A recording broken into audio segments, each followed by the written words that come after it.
सभी श्रोतागण, सभी साधकगण और सभी हनुमान भक्तों को सादर प्रणाम। आज हम हनुमान जयंती व्रत कथा को सुनेंगे। क्या है हनुमान जयंती व्रत कथा? हनुमान भक्तों के लिए हनुमान जयंती का विशेष महत्व है। शास्त्रों के अनुसार हनुमान जी को राम भक्त माना जाता है। हनुमान जी को बल, बुद्धि, विद्या, शौर्य और निर्भयता का प्रतीक माना जाता है। जब कोई परेशानी सामने आए तो सबसे पहले हनुमान जी को ही याद किया जाता है। हनुमान जी के कई नाम हैं, जैसे चिरंजीवी, पवन सुत, अंजनी सुत, महावीर, बाली भीमा, बजरंग बली, संकट मोचन और आंजनेय आदि।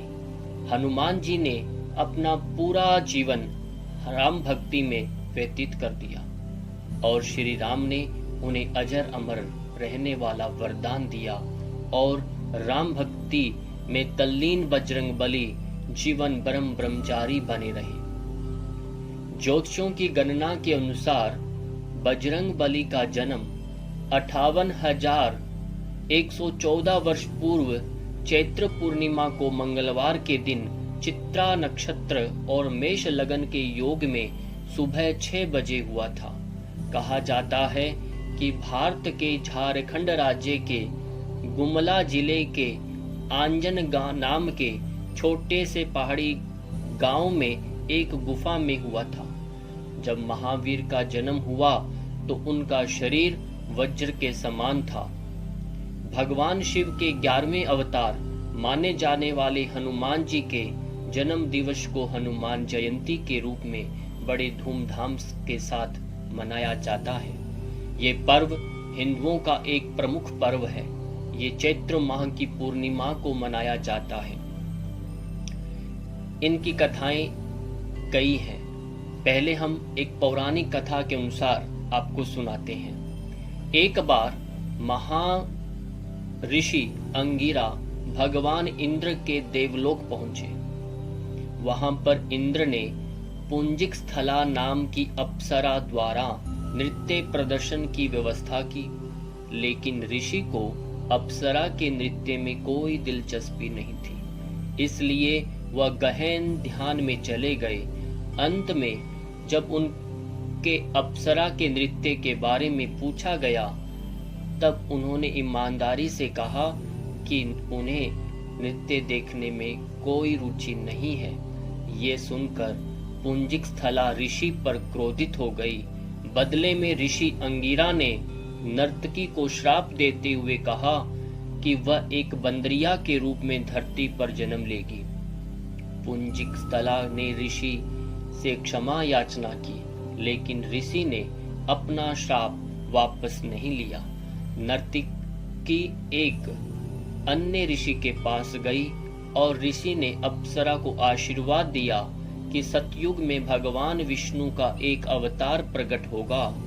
इस तरह पुंजिक स्थला ने सतयुग में वानर राज कुंजर की बेटी अंजना के रूप में जन्म लिया और उनका विवाह कपिराज केसरी से हुआ, जो एक वानर राजा थे। इसके बाद दोनों के एक पुत्र हुआ जिसे शक्तिशाली हनुमान कहा गया। ये एक कथा हुई। दूसरी एक और पौराणिक कथा है, वो आप सुनिए। हनुमान जी के जन्म से जुड़ी पौराणिक कथा अनुसार सतयुग में राजा दशरथ ने संतान प्राप्ति के लिए गुरु वशिष्ठ के मार्गदर्शन में पुत्र कामेष्टि यज्ञ करवाया, जिसे श्रृंगी ऋषि ने संपन्न किया। यज्ञ संपन्न होते ही यज्ञ कुंड से अग्निदेव स्वयं खीर का पात्र लेकर प्रकट हुए और तीनों रानियों को बांट दिया। उसी वक्त रानी कैकेयी के हाथों से एक चील ने खीर छीन ली और मुख में भरकर उड़ गई। चील जब उड़ी तो देवी अंजनी के आश्रम से होकर गुजरी और उस वक्त अंजनी ऊपर देख रही थी। अंजनी के मुख में खीर का आंशिक भाग गिर गया और अनायास ही वह खीर को निगल गई, जिसकी वजह से वह गर्भवती हुई और उन्होंने चैत्र मास की पुण्य तिथि पूर्णिमा को बजरंग बली को जन्म दिया। अजर अमर बजरंग बली भगवान श्री राम के अनन्य भक्त हुए और सदैव ब्रह्मचारी बने रहे।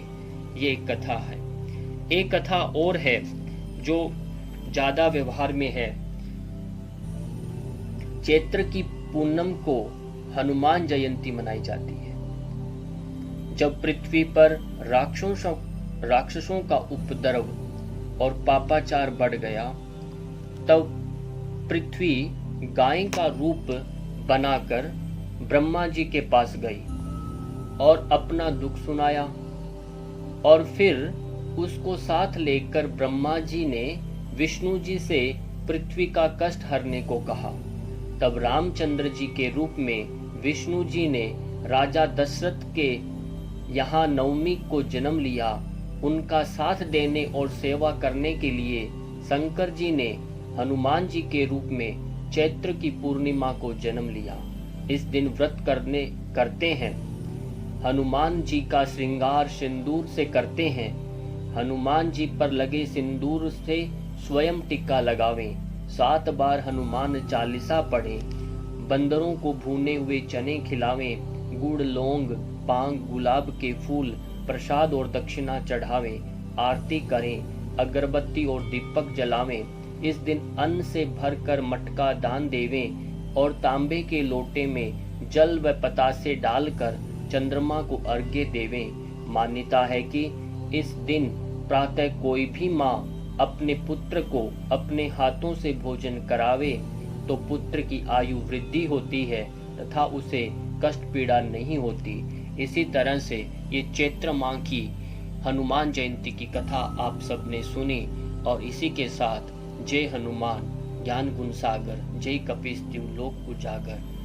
हनुमान की जय हो, हनुमान चंद्र की जय हो, हनुमान की जय हो।